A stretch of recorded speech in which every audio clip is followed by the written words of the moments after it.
Hey Grok, take me to Costco Business Center. Hey Grok, can you actually navigate me to Costco Business Center? I'm not asking you to just show me the list of Costco's. Navigate me there, please.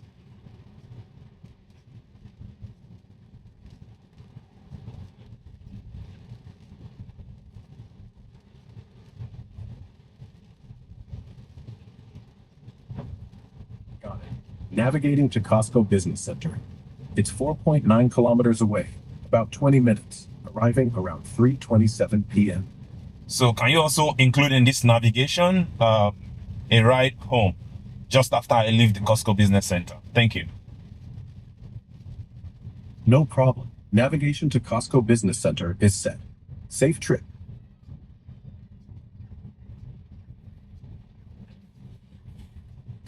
So this is the school area. I like to just put it in chill. Anywhere I say school area, I don't want it to go, even if it's just 1 kilometer per hour more than the speed limit. No, it's not safe. So Got it.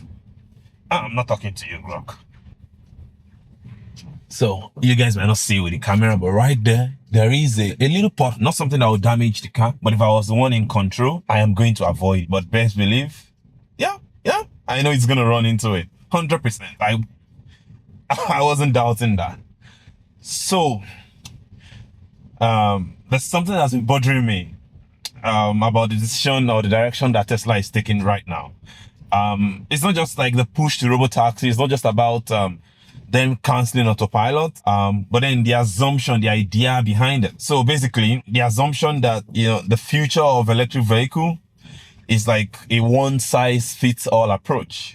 The idea that the future of electric vehicle lies in all of us being able to jump into a Robo-Taxi or a Tesla Cybercar and go to our next destination. And that everybody should just adjust their lives around it. When you go on Twitter or on Reddit and you see the fanboys talking, this is like what they parrot. This is what they push. But then here's the thing. Other EV makers, notably Chinese brand, they don't see the future that way. And I think they are actually correct. They are the ones who are actually doing the right thing, or sort of following the right direction where things should go. So 2 different approaches. Tesla is like betting on, I already talked about that in the previous video. Oh, Robo-Taxis, Tesla Cybercar, majority of drives are done with 90% by 1 to 2 persons. So a 2 passenger vehicle will be just enough. Whereas the EV brands, going all out. Tesla has been talking about a Tesla Semi for so long. Oh, we're going to come up with the best electric truck in the industry. We're still waiting. We are still waiting for,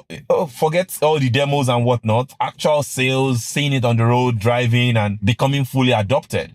Whereas the Chinese brands that barely talked about it or even started after Tesla, they now have products in the market. You can talk about the nature of the countries where both companies exist as an excuse and whatnot. But the fact remains that while Tesla is talking the talk, the Chinese brands are actually walking the walk. They are doing the business. So companies like BYD, Xiaomi, this Chinese brands, they are thinking about electric vehicles as infrastructure. You're not thinking about them as, just accessories, just like your phone that you can, extra stuff that you can do without, as it were.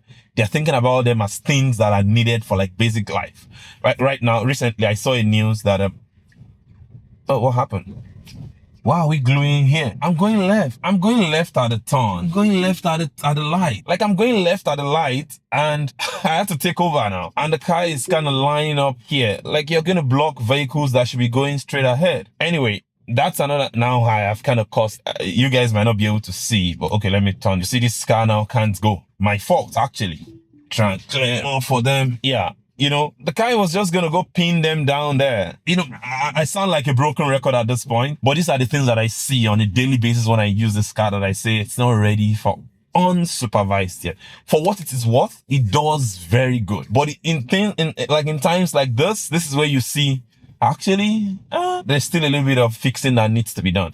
And they've been trying so hard and they still haven't fixed it. Anyway, that's not actually what this video is about. So I don't want to be sidetracked. So basically, the Chinese company on the other hand are thinking, how are we able to, move lots of people, make sure that our cities are fully electrified and, we're advancing this EV push as we were reducing emissions as it were. This would mean there is need for buses, there's need for vans, there's need for trucks, haulage trucks, fleet vehicles, taxis, compact cars, family cars, name it. Like, it's not like a one size fits all thing like Tesla is trying to push. I already talked in previous video how the idea of the one size fits all doesn't make sense. For instance, and I gave a scenario of families. If you want to watch that video, you can check the previous video I posted on this channel. However, the Chinese brands are moving forward, not just in terms of cost efficiency, but also the spread, the availability, of options that exist, right?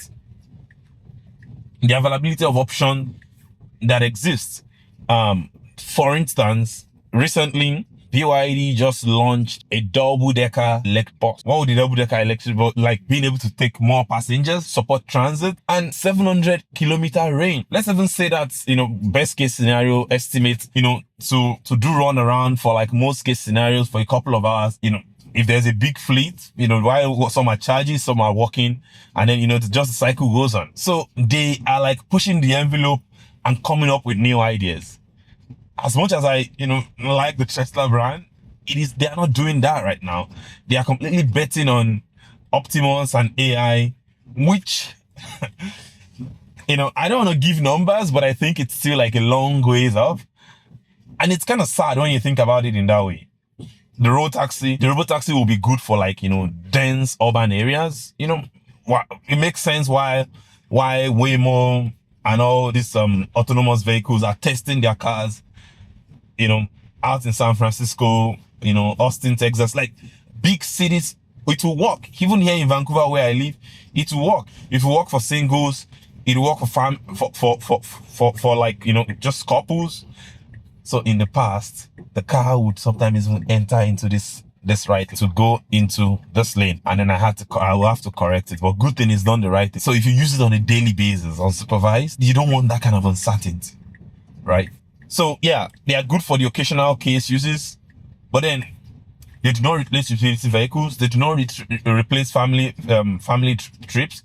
They do not replace or fill the storage needs that, humans, the storage needs we have, which our cars fill on a regular basis. And so if you compare both approaches, you can obviously tell which one is likely to win and which one is likely to lose, right? Forget all what, the bandwagon on the fans can say. The numbers do not lie. The Cybertruck, for instance, when it came out, with all the talk around it and all of that, I said it then in one of my earlier videos that this is not something that would sell. And the result is out here for us to see. It is Tesla's lowest selling vehicle right now. I can count the number of Cybertrucks I saw when I was out in Calgary. Why? Because people feel like they have more use for it. In terms of like, when you want to go use like the trucks, you want to use them off-roading and doing things like that. It does not fill those needs when you need to go for hours and where there are no charging stops. And that's part of what scares me about this approach Tesla is taking. It's going to affect many other things, right? For instance, as it stands, it's supercharger development. If Tesla is beginning to abandon ship on some of its cars and its that it's producing, what's the sense there in investing in superchargers? And for everyone who cares to kind of know or understand, like the superchargers are like the lifeblood of EVs, of Teslas right now. The only reason why I bought a Tesla and not a Volkswagen or a Cadillac or some other brand was because of the charging infrastructure, the comfortability, the ease of charging that Tesla provides. So if they jump ship and start focusing on other things and they lose out on that, what happens? Many of you guys, I don't know if you are aware, so there is an opportunity, there's a place option for you to vote for where you think the next supercharger will be. I've been doing this thing religiously on a regular basis, because there are places I would like to go, but there are no superchargers there. So if Tesla is jumping ship on this and abandoning all, their car system and focusing on autonomy and, AI and whatnot, it's like you're killing that pipeline, you're killing a whole infrastructure industry. And I don't think they would win. It's kind of sad when you look at it in that way, right? Like, meaning Tesla is just focusing on like 2 mass market cars One being the speculative Robo-Taxi, and then the other one being a future, humanoid robot in the Optimus, right? Whereas there is gap in transit where we need like more electric vehicles in, fleets for companies, affordable options, family-oriented vehicles. Like, it leaves that gap that people should be able to tap into. And that's why I really hope that Rivian, for instance, continues to push the envelope. If they're able to produce the cheaper version of, their R series, I think the markets Tesla is leaving, they will be able to occupy it. Here in Canada, it's been opened up to the Chinese market, although a very small number. Depending on how the world shapes or evolves as time goes on, there might be room, not even there might be room, there will be room, there will be an opening for these ones to also get into the market and claim market share, right? As far as I'm concerned, the future of the EV market isn't one vehicle, as it were. It's not like a Robo-Taxi taking over and doing everything. It's buses, it's vans, it's electric trucks, semis, fleets, family cars, being able to have personal ownership of your car, and a bit of somewhat shared mobility. I think Robo-Taxis will play a good part, a reasonable part in that future. But I do not think like they can be the entire center of attraction or the centerpiece that kind of hold everything together. I disagree with that model. So basically, what do you think? I'm completely off the tangent or the sense in what I'm saying. Let me know your thought. And as always, if you do enjoy this kind of debate, this kind of conversation, give a like to the video, subscribe to the channel, and we'll get on the next one. Cheers.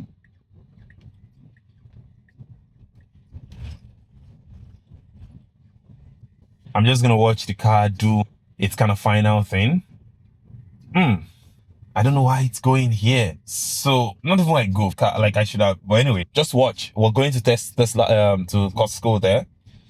So he wants to go this way, which is like a longer route, but it's fine as long as he does the right thing. But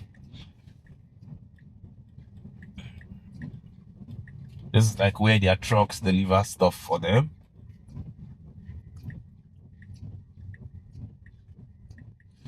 So now you see, even the car knows that the map is making a mistake. You see, the map wanted us to go left. The car chose to go right.